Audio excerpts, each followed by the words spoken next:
On this Monday night, the unrelenting violence in the Middle East.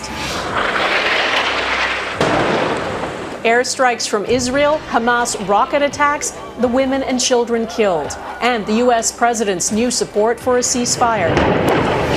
Manitoba, now Canada's worst COVID hotspot. We need to bring down these numbers. The strain on hospitals, and what will it take to bring the number down? Your work and your health. My back hurts, my eyes hurt, my brain hurts. How long hours can shorten your life. And hoop dreams come true, the ultimate honor for this Toronto Raptors superfan. Global National with Dany Fortin. Good evening and thanks for joining us. There is no let-up in the violence in the Middle East. Israel's Prime Minister says he does not intend to stop attacking Gaza despite mounting global pressure and outrage at the civilian casualties. And Hamas keeps firing back. Israeli airstrikes have killed at least 200 people in Gaza. The Palestinian Health Ministry says 59 children and 35 women are among the dead. Israel says it struck 110 targets last night.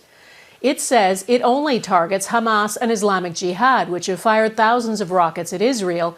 But as hospitals in Gaza are overwhelmed with the wounded, doctors too are being killed. Dr. Ayman Abu Alouf was head of internal medicine at Gaza's biggest hospital. He was killed when an Israeli missile hit his neighborhood early Sunday. He trained new doctors at that hospital.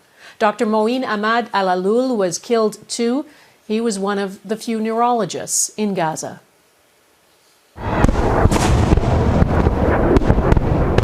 Israeli civilians have endured the constant threat of rockets fired indiscriminately from Gaza. Israel's Iron Dome defense system intercepts most of them, but dozens of Israelis have been injured and at least 10 have died. An international push for a unified call for an immediate end to the hostilities has been thwarted by Israel's top ally, the United States. We'll have more on that in a moment, but we begin with the airstrikes. Israel says it has many more targets to hit in Gaza and is ignoring increasingly loud calls. It is using disproportionate force. Eric Sorensen has our top story tonight. A rare, uplifting moment. A 6-year-old girl rescued in the rubble in Gaza City. But there is little joy. Her mother and 4 siblings were killed. Her father lies by her side in hospital. After a night of what's being called the heaviest bombardment yet from Israeli airstrikes, there is, by daylight, evidence of widespread destruction and death. 3 apartment buildings were destroyed this weekend. They kept bombing, says this Gaza resident. They should hit those who hit them, not the poor people in their homes. Israel says its air campaign is designed to target Hamas. One commander was killed in this car, and says several kilometers of Hamas tunnels were destroyed. We've struck hundreds of other underground targets inside Gaza, and that's the one incident where we saw houses collapsing as a result. So we're looking into it, and I want to be clear, it is not our aim. We have no business killing civilians. Hamas rockets also continue to be launched, and while most are intercepted, many are getting through. Some Israeli residents voice support for the military. We have to continue until there is a long-term ceasefire, says this man. Israel's Prime Minister Benjamin Netanyahu has declared again the Israeli campaign will continue.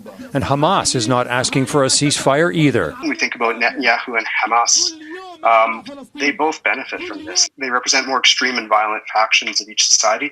They're not doing good. They're taking advantage of people's worst emotions for their own political gain. Israel's aim to impose a heavy cost on Hamas, says this expert. It wants to reestablish deterrence. It wants Hamas to think twice about firing rockets across. The goal for Hamas? Wants to show it can stay in the game, that it can surprise the Israelis, that it's remarkably resilient, and that's why it will continue to fire rockets. The Arab world is large and frustrated. In many cities, anger is boiling. Negotiations have done nothing, says this man. He hopes the fighting will lead to the so-called liberation of Palestine. But military superiority is with the Israelis. Ground bombardment so far is coming from the border, a reminder that the conflict could turn even more deadly if Israeli ground forces start moving into Gaza. Eric Sorensen, Global News, Toronto. Canada has joined other countries calling for a restraint on all sides and an immediate end to the violence. In a statement, Global Affairs says the toll, particularly on civilians, including women and children, has already been too great. It says Canada supports Israel's right to live in peace with its neighbours within secure boundaries and fully supports Israel's right to assure its own security. This right also comes with immense responsibility and obligation to act in accordance with international law.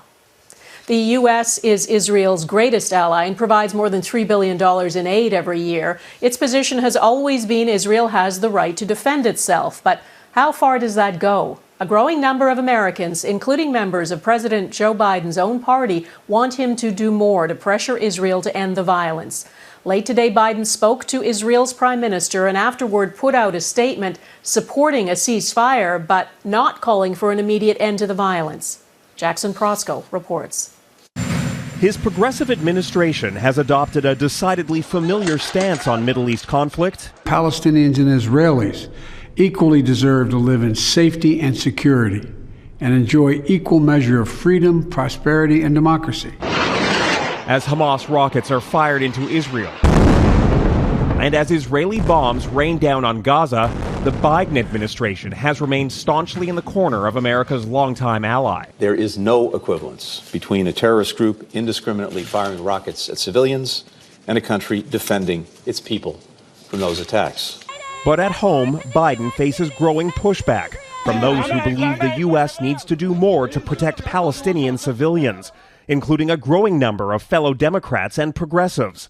In a New York Times op-ed, Senator Bernie Sanders wrote, "We can no longer be apologists for the right-wing Netanyahu government," adding, "Israel has the absolute right to live in peace and security, but so do the Palestinians." Our approach is through quiet, intensive diplomacy, and that's where we feel we can be most effective. Biden has spoken privately with both Palestinian and Israeli leadership.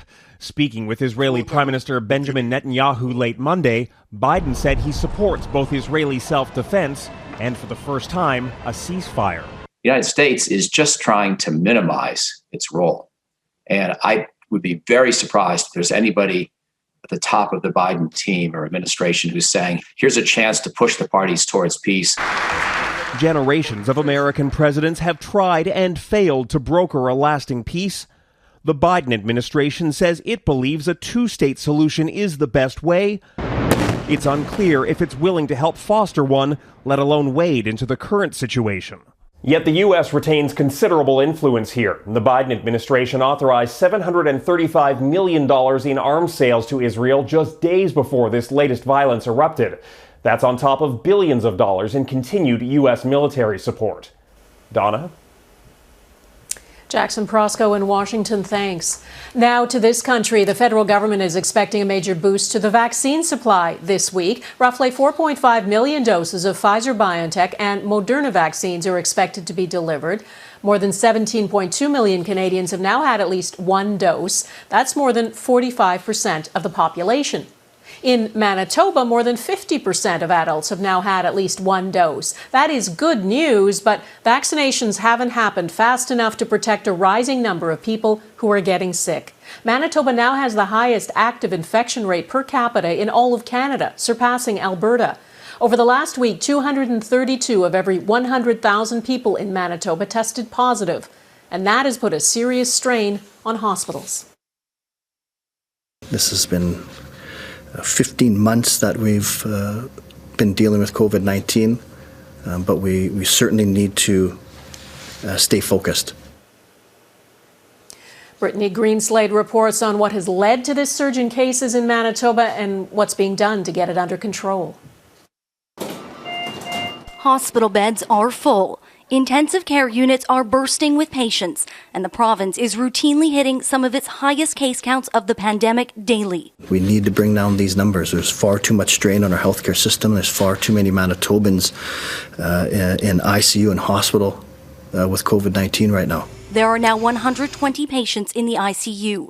More than 60% are COVID-related. And with an average of 6 new patients being admitted to the unit every day, the province is close to surpassing its second wave peak. In wave 2, our peak capacity was 129, and it did not feel good. It felt everybody was stretched, everybody was stressed, everybody was tired, and not feeling good about the situation for sure. And that next peak may not be far off. Manitoba has the highest COVID-19 infection rate in the country, now surpassing Alberta's and hitting more than twice the national average. The province, firmly rooted in its third wave, health officials say is being driven by variants and people failing to comply with health orders. What we're seeing in many jurisdictions is that this third wave, this variant, is much more infectious. And we're going to see that spike, which we're seeing now. So we do need Manitobans to adhere to these restrictions for a while longer, while we see the benefits of those vaccines. Manitoba increased restrictions further a week ago. Gyms, restaurants, and places of worship are closed.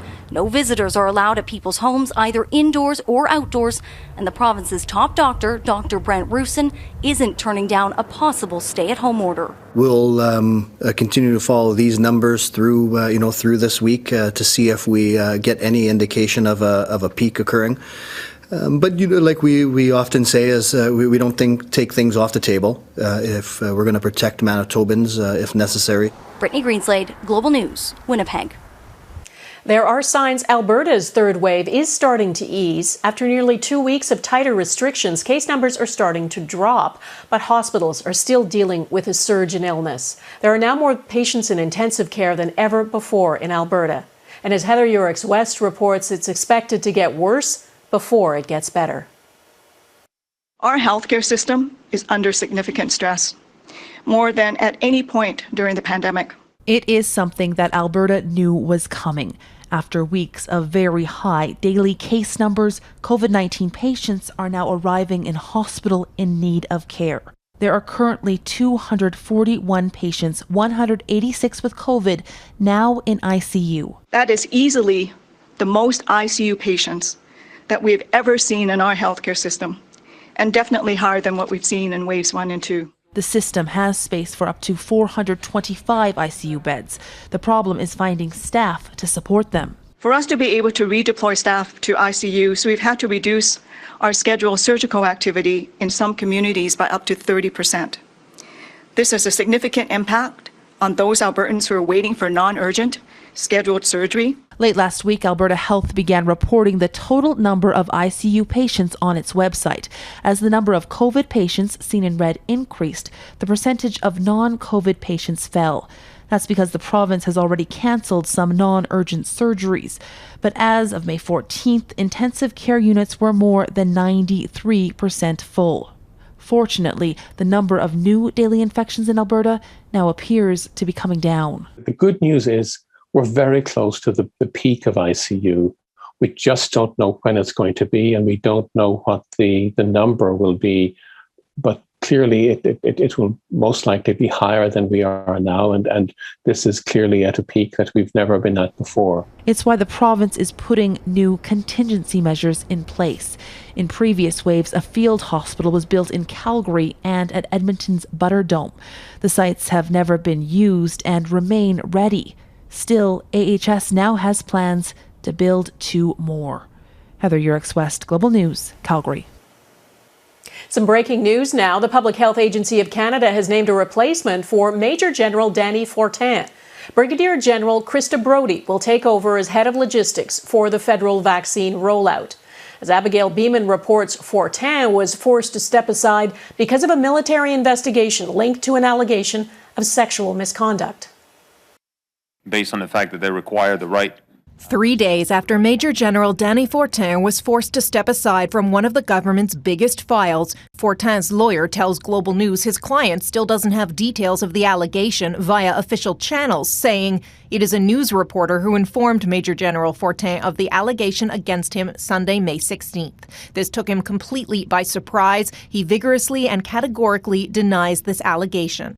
CTV reported Fortin is being investigated for exposing himself before a woman in 1989 when he was a student at the Royal Military College in Saint-Jean, Quebec. The investigation is being led by the Canadian Forces National Investigative Service. Military lawyer Michel Drapeau believes the investigation could be complete, but says it could be several months before military prosecution makes a decision about next steps, including any charges. We had this bad news thrusted upon us at the end of the week without any explanation. A more explicit message could have been provided by, if not by the Defense Ministry, but the Prime Minister, as to what the nature of the allegations were. The Prime Minister took part in an announcement Monday but took off before the media Q&A, leaving his ministers to field questions about Fortin. I've been sitting on the Cabinet COVID Committee since the very beginning, and I can assure Canadians that it won't have any impact in terms of the operational capacity of the CAF to deliver. Public health is not a Monday to Friday 9 to 5 job right now. Crisis communications specialist Jeff Chatterton says there's no excuse for not having a more immediate announcement about next steps. I think Canadians are just tired. I think Canadians are just done. They don't care who's in charge. They don't care what his name is. They want someone to be in charge. They want someone to stick needles in arms and get us out of this mess. Abigail Bimman, Global News, Ottawa. The occupational hazards of working too much. Coming up, how long hours could cost you your health. Plus, the day people in the UK have been waiting for.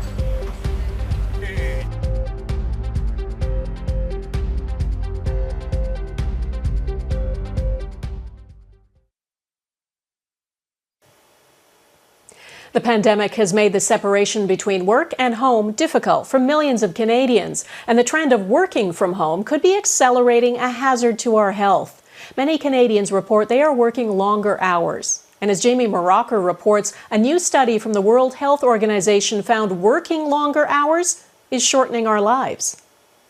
Author Rebecca Eckler has been working 13-hour days launching her latest project. And while it's paid off for her business, it could be costing her her health. At the end of the day, my back hurts, my eyes hurt, my brain hurts, and every day I wake up and I'm brain fog. According to a new study from the World Health Organization and International Labor Organization, working more than 55 hours a week could lead to premature death. Stress in one's life, both directly on the body as well as through its indirect impacts on some of the health behaviors that people might have, could contribute to the development of many chronic diseases. Including the study found a 35% greater risk of stroke and 17% greater risk of heart disease compared to those who worked 35 to 40-hour weeks. Between 2000 and 2016, 745,000 people died as a result of being overworked. A number experts anticipate will be accelerated by the pandemic, thanks to working from home and being constantly connected. There is a sense of guilt. There's a sense of obligation. Maybe you should be responding to the needs of your employer. Hassan Youssef, president of the Canadian Labour Congress, says it's time for the government to step in and protect Canadians' right to disconnect. It brings a very clear message to workers and to their employers that this is a fundamental right they need to respect. But for those with their own business like Eckler, the onus to take a break is solely on their shoulders. I respect other people's time and for them to have a work-life balance. But if you're running your own little thing, then you can't stop as a business person. For those looking for employers to make a change, Youssef says he has been in consultation with the federal government and hopes to see new legislation tabled this summer. Donna? All right, Jamie Morocker in Toronto tonight. Thanks. Still ahead, the U.S. Supreme Court gets set to revisit a landmark decision about abortion.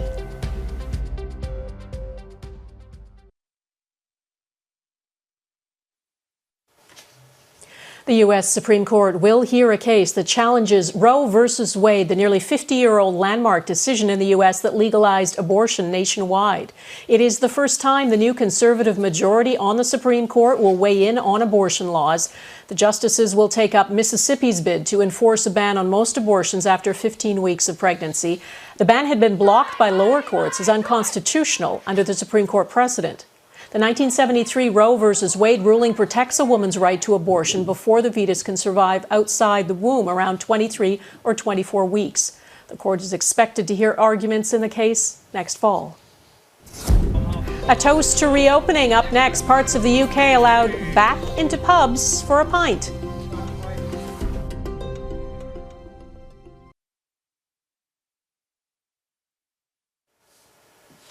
A Toronto man has joined a handful of Canadians to be inducted into the Basketball Hall of Fame, and it's not his skills on the court that got him there. He is a Superfan, the first to ever be inducted. Nav Bacha was honored in Massachusetts last night. "Today was a dream," he tweeted. "In the greatest building basketball has, the name Superfan Nav Bacha will be immortalized." His display includes a turban, his courtside seat, and his original 1998 Superfan Raptors jersey. Bacha has attended every home game since the Raptors became an NBA team more than 25 years ago. Public health restrictions eased today in England, Wales, and most of Scotland, and you can imagine the reaction. At the stroke of midnight, people were free again to meet inside pubs for a pint. Glasses were raised and friends reunited. Cheers. Dining inside restaurants is also allowed for the first time since November. Amazing. Absolutely amazing. Shall we have a cheers to that? Cheers. Attractions like the London Eye have reopened to visitors, big and small. People lined up to get on board, and they also lined up to get away. A ban on foreign travel has been lifted, though it's replaced with new rules. Passengers rushed to check in for the first flights to Portugal, one of 12 countries on the list of safe destinations. We've got sun, we've got the people, the beaches, the bars. Can't wait. And this is the best part of restrictions easing. Hugs are allowed again between friends and family who don't live together. And videos like this from the BBC say it all. It's hoped the remaining restrictions will be lifted June 21st. Until then, people have been urged to cuddle cautiously. Oh, that's a good feeling.